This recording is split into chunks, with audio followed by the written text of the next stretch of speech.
L'équipe de France s'est nettement imposée ce mardi en huitième de finale de la Coupe du Monde face au Maroc.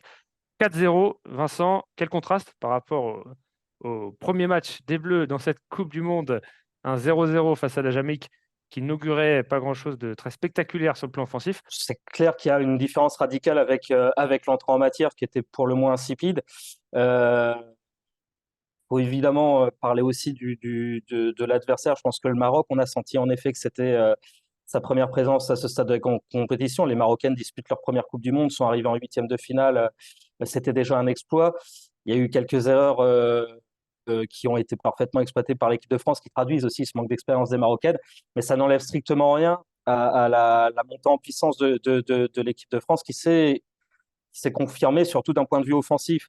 Euh, il manquait des réglages. Voilà, Hervé Renard tâtonnait un petit peu au tout début avec les blessures de Katoto, Ascarino, celle de Bacha qui lui avait aussi imposé de changer son schéma tactique, qui était un 4-3-3 au départ pour passer en 4-4-2. Et c'est vrai qu'il a choisi de conserver son 4-4-2. Il s'est accroché à son idée. Il a trouvé les bonnes joueuses pour l'animer.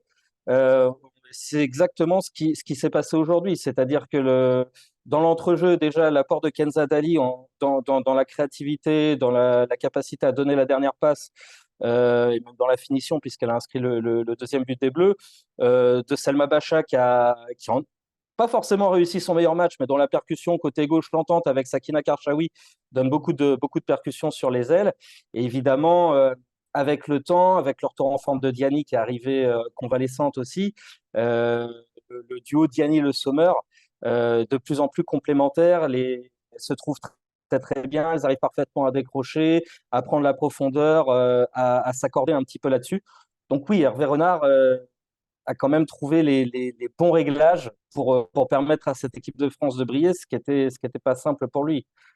Ce qui était d'autant plus remarquable qu'il a eu peu de temps pour le faire. Et il arrivait avec quand même la stature d'un sélectionneur de haut niveau, avec la pression inhérente à ce statut-là, mais très peu de temps d'un autre côté pour préparer une équipe à une telle compétition, qui plus est dans du football féminin, qui présente certaines nuances par rapport au football masculin. Donc les Qui connaissait minima, pas, qui connaissait oui pas voilà, vraiment. qui découvrait, les minima sont réussis, sont avec brio, qui plus est. On attendait l'équipe de France à ce stade de la compétition, elle y était déjà il y a 4 ans. Et d'ailleurs, dans sa réponse, quand on lui a tendu un micro dès la fin de la rencontre, il a considéré que le minimum syndical était rempli. Je pense qu'on peut s'accorder là-dessus. L'équipe de France est là où elle doit être. Les Bleus ont assumé leur statut dans un match qu'elles abordaient en grande favorite. Et donc 3-0 au bout de 25 minutes. Pas grand-chose à demander de plus, mais le gros morceau en la personne de l'Australie à domicile arrive.